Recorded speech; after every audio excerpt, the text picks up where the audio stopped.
if you're going to be working in there, and I don't know if it's going to help, but who's going to have access to N95 masks right now, but at least it's information that you can pass along. No, that's good information. That's good information. I can tell you, because walking into those houses here, there is a very strong pungent smell. I mean, there's definitely an odor that's not your typical odor in a house. It reminds me a lot. I worked in New Orleans after Katrina, and it was a very similar smell, that sort of oil, like gasoline. It just had a very musty, dingy smell. And you're right. I mean, there's folks here are taking some precautions, but everything they have, their whole life savings, their lives are inside these homes. And there's a lot of concern. There's a lot of concern from people here who don't want to leave because they're worried about looting, and they're very, very scared about it.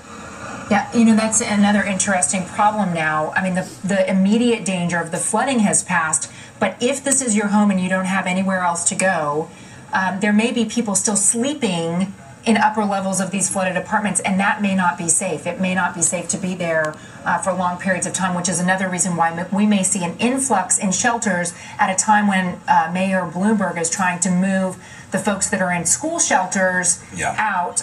We did hear earlier today that there's going to be some disaster recovery centers from the federal government set up, and hopefully they'll help point people in the right direction. FEMA sets up some housing in between. There is help out there, but knowing where to find it is usually the biggest obstacle. All right, Mark Santia, thank you. We'll let you and the crew go there.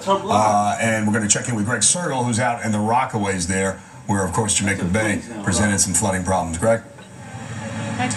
Well, David, we're here in Bell Harbor, and all the things that Mark is hearing on Staten Island, we're hearing here as well. You folks presented the news conference earlier of the federal and state and local officials saying help is on the way. Well, the folks here in Bell Harbor say, show me. There's a lot of anger. There's a lot of frustration here, and with good reason. I mean, look at the damage behind us. On this one street alone, Beach 130th Street, about 14 homes burned to the ground at the height of the storm. There's a gentleman you can see picking through the rubble there. He's John. He is a firefighter, an FDNY firefighter, who was actually battling the blazes in Breezy Point as his home here was burning to the ground. We have some folks here who live in the community who kind of are giving voice to the frustration. I mean, what are your concerns, ma'am? My concerns are that we haven't heard from LIPA, we haven't heard from the city, we haven't heard from FEMA. All I'm hearing are rumors. Rumors that FEMA's going up and down the blocks, and DOB is going around examining each house to see if they're safe to go back into or not. But reality is we haven't heard anything officially, and I haven't seen anyone. I have two 20-month-old babies, and my cars are underwater. I don't have transportation out of here, and what are we supposed to do? We heard from a National Grid guy that power's going to be out for 6 weeks. 6 weeks. Again, where's LIPA? Where's FEMA? And where's the city on this?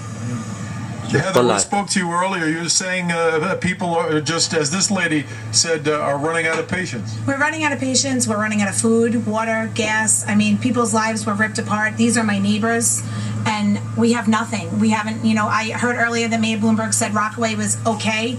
I don't know where that's coming from, because clearly we're not. We need help. The policemen have been working their butts off trying to help us out. But they can only do so much, We really need help, and it's really frustrating to know that we have not seen FEMA. We have not seen Red Cross. We can't get cell service out to even do anything. We need help, and I like she said we need some answers, and we'd like to have them. I think communication with the people who live here is key. No matter what level of government you're from, whether it be New York City, the federal government, whoever it is, we need to be communicated with and be told what's going on. We have no internet, no cell phone, no power. Somebody needs to come down here and let us know what's going on. And guys, this neighborhood really took a double hit here. I mean, the fires on this street, but nearby there was tremendous flooding, 4 to 6 feet of water. We've seen homeowners with all of their belongings out on the street just have to throw everything away. Another gentleman here wanted to voice his opinion as well, Mr. Mosley. I mean, you're sharing that frustration. I am, because I live on the other end of Far Rockaway. We have nursing homes down there. There are no lights, no water. How are these people eating? How are these people drinking water? What are they doing? I know the president, he's touring the city, he's touring Jersey. What about us? You know, we got families. I got a son here. You know, we got kids. We got no phone service. We have nothing. You know, now we're trying to find gas for the truck. It's hard. You know, our phones don't work. We can't get to work because we live on an island where the trains stop. The train tracks are all tore up. What we gonna do? Can't pay. How you gonna pay your bills because you can't get to work? How much longer do you think you can stick it out here? Not much longer. Yeah, haram. There's no food in the refrigerator. All the food went bad. You know, so we're living off of canned foods. You know, but I got a son to feed. You know, this is not good. It's not good. We hope we get some people. We get some help out here for all of us, not just for us, but for everybody on this rock. This is a little rock.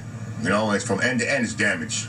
It's bad. It's bad. We need help. الساعة 2:35 دقيقة ودرجة الحرارة 51 It's فahrenheit. kind of become a symbol of hope here in this community. يعني 10. It's actually the statue of a firefighter in front of this home here. I was told that when this home burned to the ground, the statue of the firefighter was knocked down, but another firefighter, a real firefighter, came along, stood it back up, and ever since then, people have been coming here, taking pictures of it, and I'm told that the community is seeing this as a symbol of resilience and going forward, and you know that's the. يلا خليهم يشعروا كيف سباك جنوب لبنان وكيف غزة. Wow, what a point to lock up on Greg. اوكي لما يجيبوا عن ستاتن